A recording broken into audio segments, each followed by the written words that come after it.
DP Photography here, bringing another video, and today we are talking about, well, today we're gonna be doing a little bit of reviewing on my new Onewheel GT.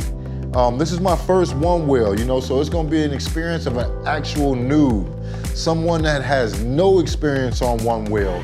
Is it too much to like start with? Should you get the Pine X? Should you get a 1XR? I can tell you from my experience that the GT is an absolute beast. Is it too much for you to start on? Possibly, you know. I've only gotten this thing up to 20 miles, which is not too fast. I've probably only ridden about 20 miles on it, but you know, what I can say is it's a lot of fun. Now, I have injured myself on it.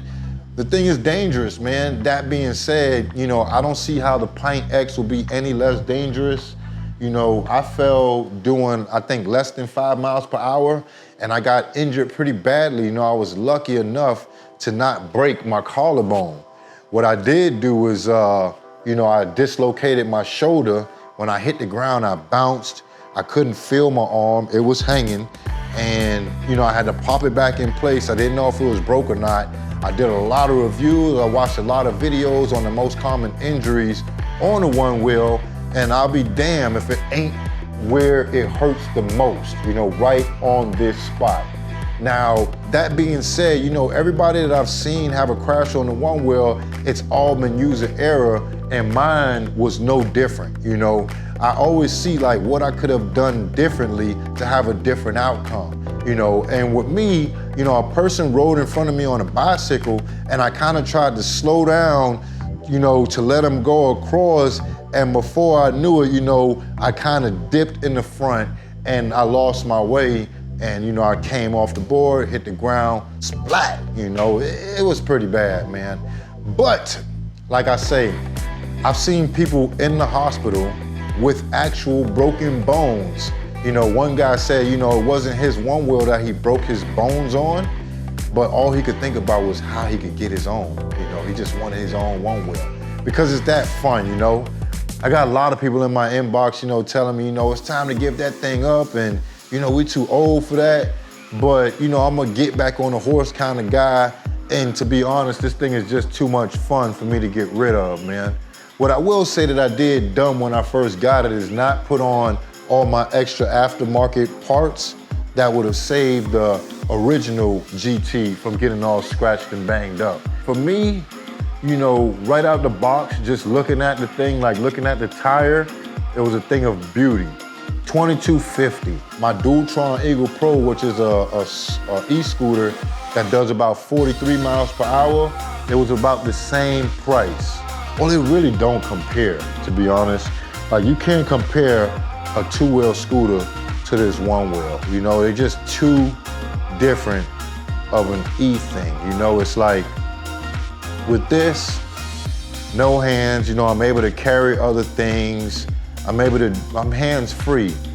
With the scooter, you know, it's all hands, you know, it's no hands-free. You can't let go of even one handlebar, you might fall, you know, and the tires are a lot smaller. I like it, man, I like it a lot. You know, like I said, I've gotten up to about 20 miles per hour. I've been using it in the modes Highline and Flow the most. Flow the most definitely, but I've used Highline as well.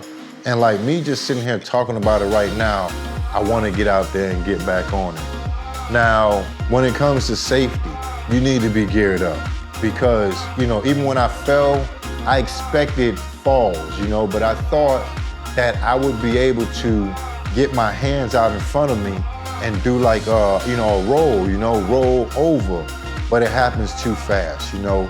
Your legs are in a position where your feet are sideways and the board is going straight. So if the board comes to a quick stop, you don't have enough time to turn your feet straight and to run it out like I've saw a lot of people do. You know, you're falling, you know, and if I would have had on the padding that I had on earlier in the day, I probably wouldn't have hurt myself. And there's no probably, I definitely wouldn't have hurt myself as much as I did. Now, I'm not gonna say there would have been no pain at all, but it's so much cushion and the exact points that hurt that, you know, it would have been much better. Is it worth it, man? 2023, I have to say yes, man. Like, I know that it costs $22.50, but I know that I will get more than $22.50 out of it. When it comes to gas, when it comes to using it for work, different shots and whatnot, it's gonna be an excellent tool to add to the arsenal, man. But there's a hell of a learning curve, man. When coming from a two-wheel, electric scooter, getting on this thing, it's like, man, you think you're gonna get on here and you're just gonna coast. You think that you're gonna get on, because I had a hoverboard one time, even though that has two wheels, it's kind of similar. So you think that you're gonna get right on this thing and kind of balance, and it's like, man, you get on there, you're riding straight, and it's got this squirreliness to it. You haven't really broken the tire yet, and it just feels weird.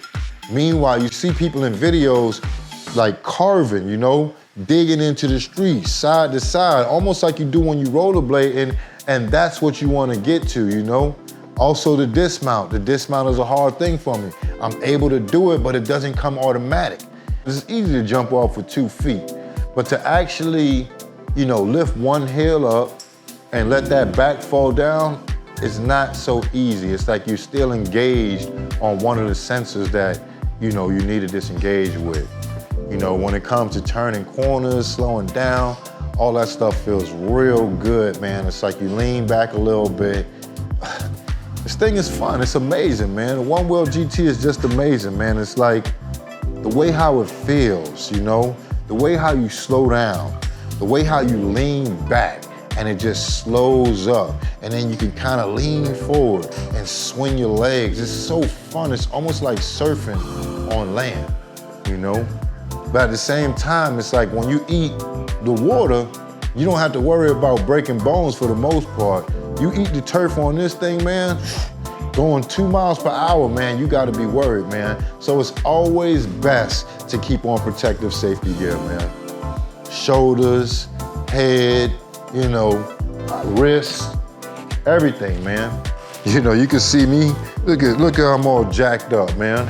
Got on a damn sling. And I gotta take this thing off because the doctor said I can't have it on for more than 2 days. So it has to go. I gotta start getting my range of motion back, man. It ain't nothing like, man, popping that shoulder out the socket.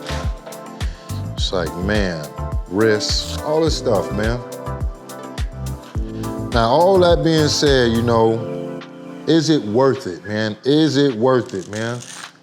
At the end of the day, you gotta decide if it's worth it to you. For me, it's a yes. To me, I love this thing. I'm gonna be riding this thing for years to come, as long as I don't have any major breaks on it, Now, if some shit happens like super crazy, of course, I'm gonna end up getting rid of it. But for now, Onewheel GT is a part of the family, and I just can't wait to get better on it, Can't wait to get to learning how to really dig into turns and carving and, just having and getting the most out of this thing, man. Yeah. But, that's my thoughts as an actual newbie, a real life newbie on a Onewheel GT, man. If you guys are interested or if you just got one, tell me what your thoughts are. If you've gotten injured on this thing, tell me how that went for you. For me, it was a hell of an experience, something that I had to go through, and I'm glad I got it over with. Feeling a little bit better, man, but still in a lot of pain, but, no pain, no gain, man. DP as always, man. Thank you guys for watching, man. I'm out.